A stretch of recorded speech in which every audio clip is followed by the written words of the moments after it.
Hey friends, welcome to my kitchen. Today we're going to be making corn. I am making the best corn side dish. This is my buttered corn. It starts with literally frozen corn. We have 16 ounces here. I'm going to show you how easy it is to make. Let's get started. Now to cook this a little quicker, I put this in the fridge about maybe 2 hours ago, and that is a great way to make sure it's not as frozen when you put it in. So we're going to go ahead and snip the bag open. And then we're gonna dump it right in. And as you can see, it's not completely frozen. It's got a little bit of ice crystals on there, but not a ton. I have it on a medium-low heat. That's one of my hotter burners, so that's why I have it on that. Then I'm gonna grab my salt and pepper, and that's the only two spices that I'm gonna use. And I know it's not a lot, but you know what? Things can be simple. So we're gonna go in with 3/4 cup of milk. And then at least a tablespoon of butter. It's for flavor. You could use a little bit more if you'd like. I'm gonna go in with about a tablespoon. So like a pat of butter. Dump that right in. And then for the salt and pepper, season it to your liking. You can add in other seasonings, but try it like this first. My husband loves this. My kids love it. And it's one of the things that if I don't make enough, people get upset. So I usually make 2 bags if it's like a holiday, so we have some leftover. But for a simple weeknight meal, the 1 16-ounce bag is fine. Just a little bit to taste. So maybe a little bit more salt. So I think it was a year ago, I made something similar with mixed vegetables for my sister. And she's like, oh my gosh, your vegetables are so good. I said, it's literally milk, butter, salt, and pepper. That's it. Sometimes I'll add granulated garlic, but not all of the time.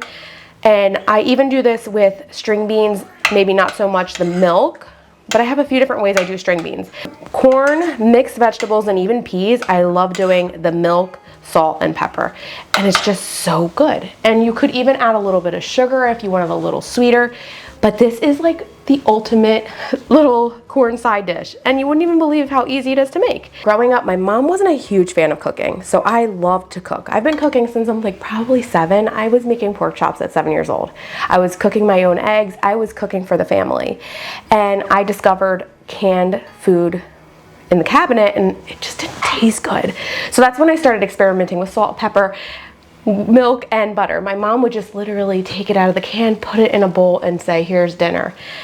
With like, you know, pork chops, chicken, steak, salmon. She served those things, sometimes burn them. Love her so much, I miss her.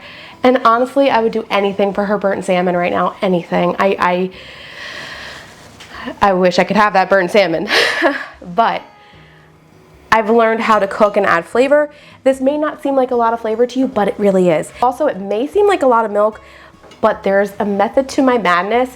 When we serve this on Thanksgiving, I love that milky butter corn flavor, and I will take it and spoon it over my mashed potatoes a little bit. It's just so good mixed together. My father mixed corn and mashed potatoes with lemon pepper. It was my favorite thing. I probably should share that recipe. That's maybe you guys think I'm weird for that, but again, we grew up with canned food a lot, and I think a lot of people still go to canned food. I have switched to frozen, which I really do enjoy. I'll even bulk up on like local farms. Like if they have a corn sale, I'll go ahead and get that and, you know, shuck the corn myself and take the corn off the cob and freeze it. I ran out. I do it with broccoli too. I love to go to Specca Farms and pick my own broccoli, which is awesome because it's just so fresh. You're literally picking it right then and there and then freezing it. That's essentially what frozen food is. They pick it, they preserve it, freeze it. You're getting it fresh. Canned too, but it goes through more of a cooking process. So this is looking really, really good. Our butter is almost melted. And I kind of do it on a medium-low for the reason of I don't want my milk to curdle. If we do it too high of a heat, that milk is gonna start to curdle. So we're just gonna mix it, keep an eye on it. If I was cooking this for a crowd, I would even put this in the slow cooker. Maybe like 2 hours on low or maybe even high. I'm not sure. I've never tried it in the slow cooker, but even cooking it in a pot and then putting it in the slow cooker, keeping it on warm, it's just one of those easy side dishes that you didn't think of. So I hope you guys really enjoy this recipe. I hope you give it a try. It's just about done. The kernels are still tender because we used the frozen corn over the canned. The canned still will taste good, but my personal preference is definitely frozen. So you can see there's a little simmering low boil over there. I'm gonna lower it to low. And then I'm gonna continue to cook it for about 5 minutes because I want it to cook into the corn. I want that buttery, salt, pepper, and milk mixture to soak up into the corn. Of course, it's not gonna soak it up in the sense of absorbing it, but it really is gonna flavor it. I'm only gonna take one bite because this is for dinner and I don't wanna double dip, but it looks amazing.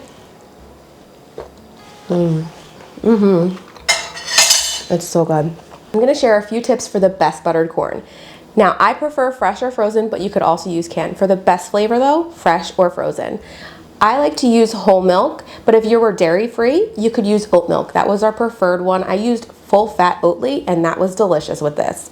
Another thing is you could also use dairy-free butter, which we used the plant-based country crock sticks in the past. Now we use grass-fed butter, which I really love, and make sure the butter is salted.